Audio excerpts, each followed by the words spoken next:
What's up, fellow Greymanes? Here's how you can get the Plate Armors of the World Volume 3 in Crimson Desert.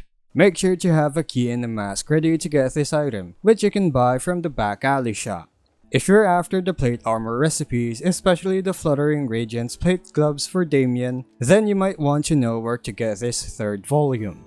You'll find it to the east of Demenis, inside a small village called Stronghelm Forge. It's just west of the Horseshoe Lake label and north of the Gate of Peace. It's best to go there in the morning while the people are outside their homes. Look for the town's notice board around its north side. When you notice this big armor display and banner right next to it, then you're close to the target location. Behind the red banner is the house where the book is kept. Now just walk to the other side of that house and you'll find a locked door. Use the key to open it.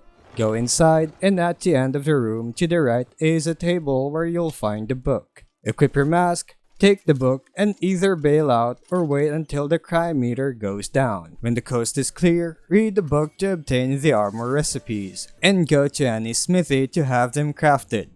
If you found this video helpful, don't forget to like and subscribe for more Crimson Desert guides. Thanks for tuning in, and I'll see you in the next video.